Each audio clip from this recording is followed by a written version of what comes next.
ایک صحافی ہمارے سلیم صافی صاحب وہ ہمیشہ یہ کہتے تھے کہ مجھے نہیں پتا کہ اس کیس کے میرٹس کیا ہے، مجھے یہ نہیں پتا کہ اس کیس کے فیکٹس کیا ہیں اور ثبوت کیا ہے، مجھے اتنا پتا ہے کہ اس کو اس کی ماں کی دعا ہے۔ اور میں سمجھتا ہوں کہ میری کوئی حیثیت نہیں ہے۔ ہم نے ایک پہاڑ سے ٹکر لی تھی، ہم نے ایک بہت بڑا ایک ایسا یہ جو مقابلہ تھا، یہ مقابلہ تھا سچائی کا طاقت کے ساتھ،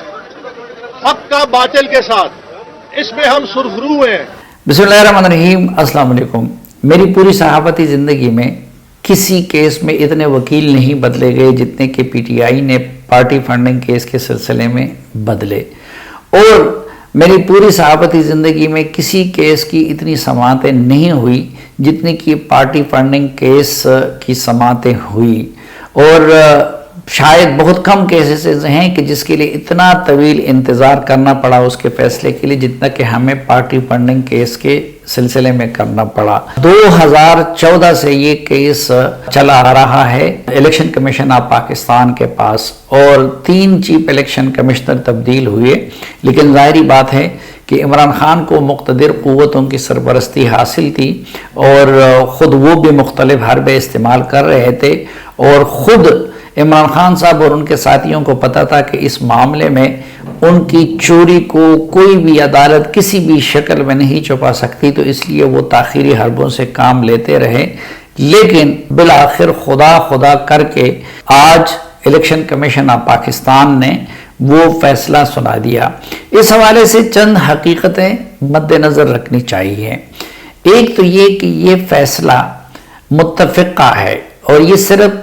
چیف الیکشن کمشنر کا فیصلہ نہیں ہے بلکہ یہ پورے الیکشن کمیشن کا فیصلہ ہے۔ اس وقت الیکشن کمیشن کے 2 ممبران موجود ہیں، اور 2 ممبران کی سیٹ خالی ہوئی تھی عمران خان صاحب کی حکومت میں، لیکن انہوں نے نئے ممبران کا تقرر نہیں کیا تھا، تو جو 2 ممبران ہیں وہ اور چیف الیکشن کمشنر، تو اس وقت پورا الیکشن کمیشن ان 3 افراد پر مشتمل ہے، اور یہ ان تینوں کا متفقہ فیصلہ ہے۔ دوسرا، اس حقیقت کو مد نظر رکھنا چاہیے کہ یہ جو معاملہ تھا یہ کسی اپوزیشن پارٹی کی طرف سے، کسی مخالف کی طرف سے سامنے نہیں لایا گیا تھا، بلکہ اکبر بابر جو کہ پی ٹی آئی کے بانی رکن تھے، پی ٹی آئی کے سیکرٹری اطلاعات رہے، پی ٹی آئی کے بلوچستان کے عہدیدار رہے، اور عمران خان صاحب کے دست راست تھے، اور اسلام آباد میں اور باقی جگہوں پہ ہر وقت ان کے ساتھ نظر آ رہے تھے۔ تو یہ معاملہ انہوں نے 2011 میں اٹھایا تھا پارٹی کے اندر عمران خان صاحب کے ساتھ، پہلے نجی محفلوں میں، پھر وہ اس حوالے سے ان کو ای میل کرتے رہے۔ جب وہاں سے پذیرائی نہیں ہوئی اور ان کو پتہ چل گیا کہ عمران خان صاحب ان لوگوں پہ پردہ ڈالنا چاہتے ہیں، تو اس کے بعد 2014 میں مجبور ہو کے انہوں نے الیکشن کمیشن آف پاکستان سے رجوع کیا۔ ایک اور حقیقت یہ مد نظر رکھنی چاہیے کہ اکبر بابر وہ عدالت کے فیصلے کی روح سے آج بھی پاکستان تحریک انصاف کے رکن ہیں۔ اگرچہ عمران خان صاحب کہتے ہیں کہ ہم نے ان کو پارٹی سے نکال دیا ہے، لیکن عدالت نے ان کو جب مختلف یہ سماعتیں ہوتی رہیں تو اس سلسلے میں ان کو پارٹی ممبر ڈکلیئر کیا ہے۔ پھر یہاں آپ حیران ہوں گے کہ جو اس کیس کی سماعت ہو رہی تھی تو اس دوران اس کی تقریباً 90 پیشیاں ہوئی، اور جس طرح میں نے شروع میں کہا کہ پی ٹی آئی نے 9 وکیل تبدیل کیے۔ ان وکلاء میں شعیب شاہین، انور منصور خان اور ڈاکٹر بابر اعوان، ثقلین حیدر، شاخاور ایڈوکیٹ، یہ سب وقتاً فوقتاً وہ پیش ہوتے رہے۔ پھر یہ کہ پی ٹی آئی بھاگتی رہی کہ اس کا فیصلہ نہ ہونے پائے، تو چنانچہ اسلام آباد ہائی کورٹ میں 9 ریٹ پٹیشن اس نے دائر کیے تھے، اور اس کی یہ کوشش رہی کہ اس کا فیصلہ نہ ہونے پائے۔ ایک اور حقیقت یہ مد نظر رکھنی چاہیے کہ جو الیکشن کمیشن آف پاکستان نے فیصلہ دیا ہے تو وہ اسکروٹنی کمیٹی کی جو تحقیقات ہے اس کی بنیاد پہ دیا ہے، اور اسکروٹنی کمیٹی کو جو مواد فراہم کیا تھا اسٹیٹ بینک آف پاکستان نے یا پھر FBI نے یا باقی اداروں نے، تو اس وقت عمران خان کی حکومت تھی، تو عمران خان کی حکومت کے سرکاری اداروں کے فراہم کردہ اعداد و شمار کی بنیاد پر اسکروٹنی کمیٹی کی رپورٹ مرتب ہوئی تھی، اور پھر اس کی بنیاد پہ ہی الیکشن کمیشن نے اپنا فیصلہ سنایا ہے۔ اور ایک اور حقیقت یہ مد نظر رکھنی چاہیے کہ یہ جو الیکشن کمیشن میں کیس تھا، یا اکبر اس بابر نے جو کیس دائر کیا تھا، تو وہ صرف 2008 سے لے کے 2013 تک کا جو دورانیہ تھا، تو وہ اس کے مالی معاملات سے متعلق ہے۔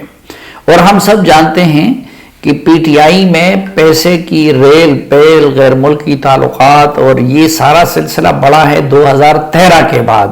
کیونکہ 2013 میں خیبر پختونخوا میں PTI کی حکومت قائم ہوئی، پارٹی بڑی ہو گئی، اس میں پیسے والے لوگ آ گئے مزید، اور پھر انیل مسرت، اور اسی طرح اس فیصلے میں تو صرف عارف نقوی کا ذکر ہے، لیکن اس دوران انیل مسرت اور اسی طرح کے بہت سارے اور کریکٹر بھی وہ سامنے آ گئے، اور پھر ظاہر ہے کہ 2018 کے الیکشن یا سلیکشن میں عمران خان صاحب کو اقتدار دلوایا گیا، اور اس دوران پھر مانی کا خاندان بھی انٹر ہو گیا PTI کے معاملات میں، اور اصل معاملات جو تھے وہ فرح خان اور بشرا بی بی جیسے لوگوں کے ہاتھ میں آ گئے۔ تو آپ اندازہ کر سکتے ہیں کہ اس وقت کہ جب PTI کے پاس کوئی اقتدار نہیں تھا، اور اس وقت جب کہ PTI ملک کی بڑی پارٹی نہیں تھی، تو اس وقت یہ معاملات اس حد تک خراب تھے۔ تو اب جب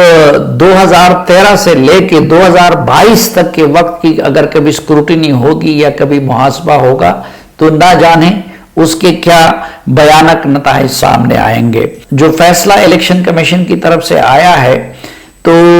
میں اس کے بنیادی نکات بتانا چاہتا ہوں آپ کو، اور میرے خیال میں اس نے اکبر اس بابر کے تمام جو الزامات تھے یا جو دعوے تھے اس کی تصدیق کر دی، اور PTI کے تمام دعووں کی تردید اس میں ہو گئی۔ مثلاً جو ویسے تو 67 صفحات پہ مشتمل یہ فیصلہ ہے اور بہت ساری چیزیں ہیں اس میں، لیکن جو فیصلہ آخر میں جو بنیادی اس کے نکات دیے گئے ہیں، تو اس کی روح سے پاکستان تحریک انصاف نے عارف نقوی سے، اور عارف نقوی سے نہیں بلکہ جو ابراج گروپ ہے اس سے کئی ملین ڈالر کے فنڈ ریسیو کیے، اور پھر اس فیصلے میں بھی لکھا گیا ہے، اور ہمارا قانون بھی یہ کہتا ہے کہ کوئی پولیٹیکل پارٹی کسی غیر ملکی سے، مثلاً یہ لوگ دو چیزوں کو مکس کر رہے ہیں، ایک تو ورسیز پاکستانی ہیں، تو ان سے آپ انڈیویجولی اگر وہ چاہیں تو کسی پارٹی کو فنڈ دے سکتے ہیں، لیکن کوئی غیر ملکی شہریت رکھنے والا یا پھر غیر ملکی کمپنی وہ کسی پارٹی کو فنڈ نہیں کر سکتی، اور وہ خلاف قانون ہے۔ تو جو ابراج گروپ ہے وہ ظاہر بات ہے کہ غیر ملکی ادارے کے اس میں آتا ہے، اور پھر اس فیصلے میں بھی اس کا ذکر ہے کہ عارف نقوی خود فراڈ کے مرتکب ہوئے ہیں، اور اس وقت عارف نقوی وہ برطانیہ کے ایک جیل میں ہیں، ان کے خلاف مقدمہ چل رہا ہے۔ دوسرا جو بھی نقطہ ہے اس میں یہ کہا گیا ہے کہ knowingly and willfully، یعنی بالکل رضامندی سے PTI نے برسٹل انجینئرنگ سروس UAE، یہ بھی ایک UAE کی کمپنی ہے، تو اس سے بھی اس کو فنڈنگ ہوئی اور اس نے وہ ریسیو کیے۔ پھر سیکشن C کے تحت PTI نے knowingly اور willingly، وہ ایک کمپنی ہے ای پلانٹ ٹرسٹریز سوئٹزرلینڈ کی کمپنی ہے، تو اس سے بھی فنڈنگ وصول کی۔ پھر اسی طرح امریکہ کے جس کے خلاف ان دنوں عمران خان صاحب جہاد کرنے چلے ہیں، اور وہ یہ کہہ رہے ہیں کہ جی امریکہ نے سازش کر کے ان کی حکومت کو گرا دیا ہے، تو امریکہ کی کمپنی ہے LLC، اس سے بھی الیکشن کمیشن کے اس فیصلے کے مطابق نوونگلی اور ولفلی PTI نے